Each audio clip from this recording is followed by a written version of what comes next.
saber justamente fazer essas aproximações. Então, toda a ação dele, para isso, evidentemente, a Inquisição tem que ser barrada, tem que ser, pelo menos, reformada, que ele chamava. É preciso reformar os estilos, né? Porque a Inquisição podia fazer os seus processos e o confisco era imediato, antes mesmo da resolução do processo. E o processo era fechado, como se dizia, né? Quer dizer, sem indicação de crime ou de denunciante. O Vieira fez uma proposta de reforma que ele chamou de abertas e publicadas. Só se acusa com o nome do acusador e qual o crime explícito. E só se confisca ao fim do processo. Isso, evidentemente, era um golpe violentíssimo na máquina, digamos, inquisitorial. Então, agora, essas ponderações suas sobre uma maneira estratégica até de ver Portugal e as relações e como a utilidade dos judeus aí remete um pouco também, me parece, a uma contraposição do Vieira a um modelo português secular e ibérico, na verdade, porque também a Espanha estava talvez até mais profundamente nisso.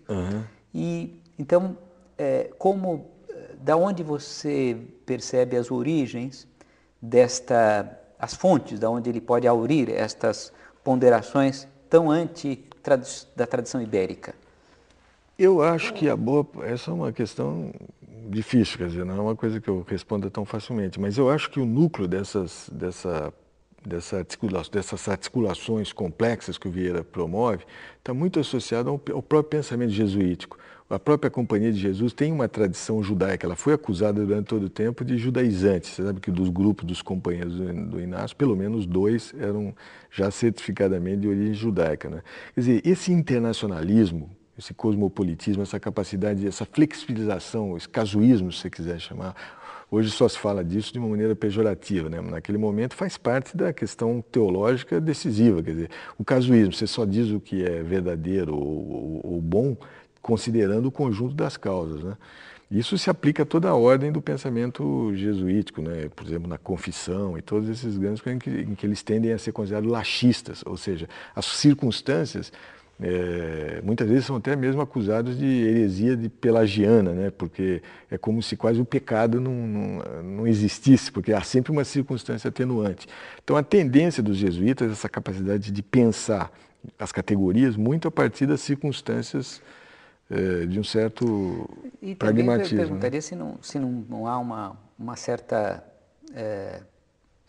para além de tudo isso que você disse, dessa formação jesuítica, uma certa formação clássica, porque me lembra muito totalmente. quando você disse da não admitir a denúncia anônima, que é uma questão latina, uma digamos assim, tópica, né? Importante. Totalmente, mas isso também tem a ver com os jesuítas, porque os jesuítas disputaram com os dominicanos as aulas de teologia na Universidade de Paris no momento da instalação. Como os dominicanos venceram a parada, os jesuítas foram obrigados a ficar com as aulas de humanidades. Isso é decisivo. Se fala pouco disso, eu acho essa uma questão importantíssima para a compreensão do lugar dos jesuítas.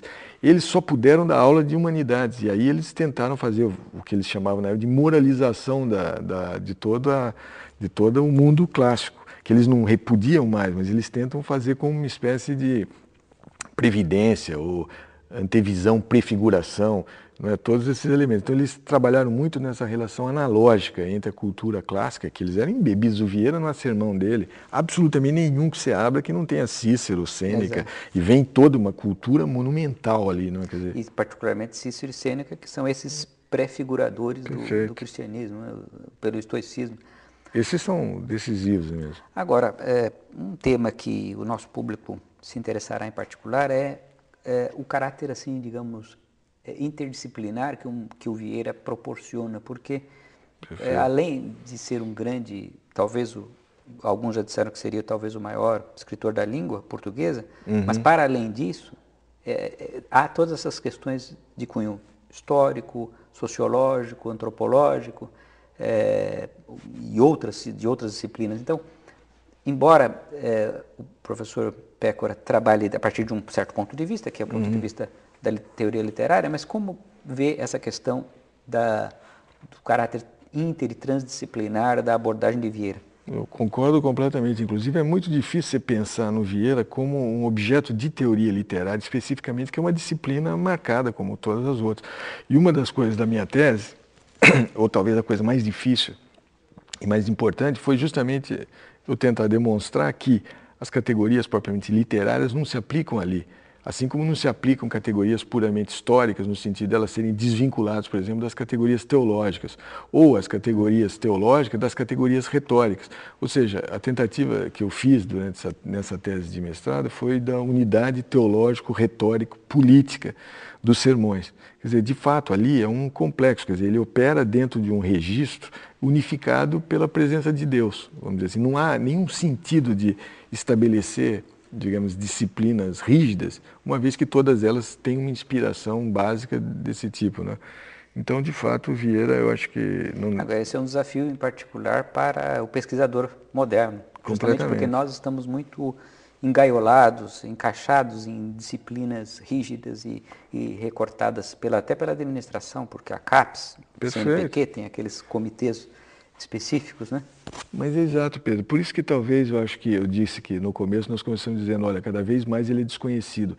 Esse tipo de bloqueio, vamos dizer, ou de coisa que nos forma, a própria cabeça nossa sempre pensa disciplinarmente através desses processos, cada vez mais torna difícil a leitura de um sermão, a ponto de ele se tornar incompreensível nessa relação absolutamente central, unificada entre todos digamos, os objetos de conhecimento.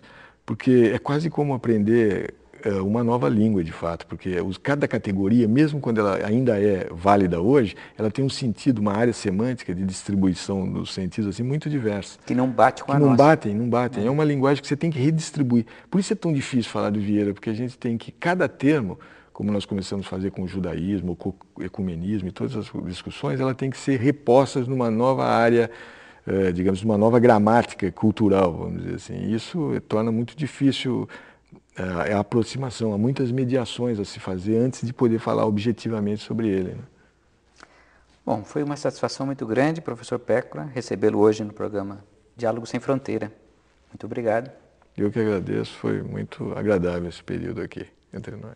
E eu convido a todos a assistirem o próximo programa Diálogo Sem Fronteira.